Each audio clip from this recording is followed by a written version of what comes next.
Welcome to The Explainer. Today, we're doing something a little different. Our source isn't some long article or a dense research paper. Nope, it's just a single, powerful sentence, one that really makes you question everything you thought you knew about learning. Here it is. I cannot teach anybody anything. I can only make them think. I know, right? At first glance, that sounds totally backward. It almost sounds like someone's giving up. But trust me, there is an incredibly deep philosophy of knowledge hiding inside this one little sentence. So what's really going on with that statement? To get to the heart of it, let's break down that first part, which is a really bold claim. Okay, let's zoom in on that first phrase. I cannot teach. Now, this isn't some jab at schools or teachers, It's way more personal than that. It's a statement about a fundamental limit. The idea that you can't just beam information from your brain directly into someone else's. And then you get to the next word, anybody. This is huge. It makes the claim universal. It's not about some people being hard to teach or others being geniuses. Nope. This rule, this limit, it applies to every single person. And then comes the knockout punch. Anything. We're not just talking about complex stuff like quantum physics here. We're talking about everything. The idea is that no piece of information, not even the simplest fact, can truly be given to another person. It has to be built from the inside. Okay, so if you can't teach anyone anything, what are we even doing, right? It sounds like a total dead end. But what if it's not a statement of failure? What if it's actually pointing us toward a much more powerful and effective alternative? And that's where the second half of the quote comes in. This is the big pivot, the aha moment. The whole game shifts from the teacher trying to push information out to the learner being guided to create it for themselves. The goal isn't to transfer, it's to ignite. But what does thinking even mean here?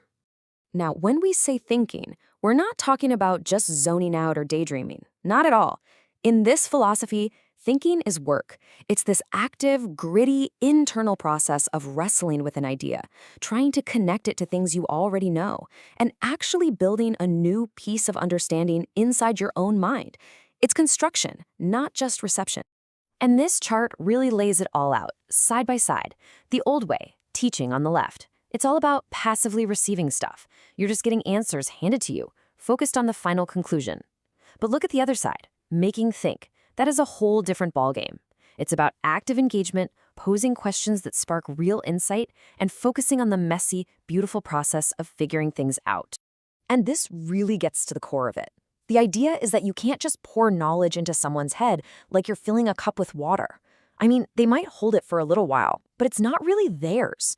True, lasting learning, well, that's like lighting a fire. You can provide the spark, you can provide the fuel, but the real combustion, the understanding, that has to happen on its own, from the inside. Okay, so this all sounds great in theory, but how do you actually do it? Well, you can think of it as a four-step path. First, you have to provoke curiosity, give them a puzzle, a problem. Then you ask questions, but questions that guide them, not ones that give away the answer. Your job is to facilitate, to provide the tools. And then, the most important part, you step back and let them build their own understanding. So now we come all the way back to the beginning, and that quote. Wow. It hits different now, doesn't it? It's not a contradiction anymore. The two halves click together perfectly.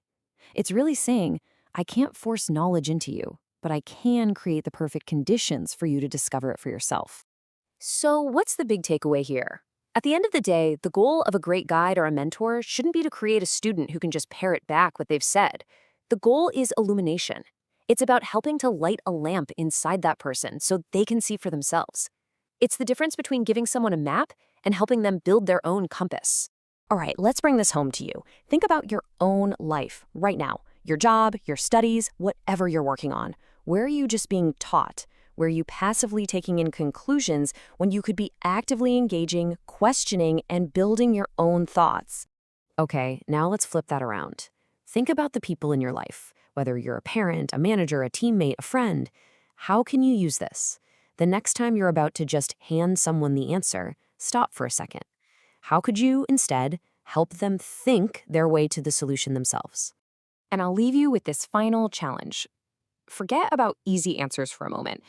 What is one powerful, open-ended question you can ask someone today, or even ask yourself, that doesn't have a simple response? A question that's designed not to end a conversation, but to start that amazing internal process of real thinking.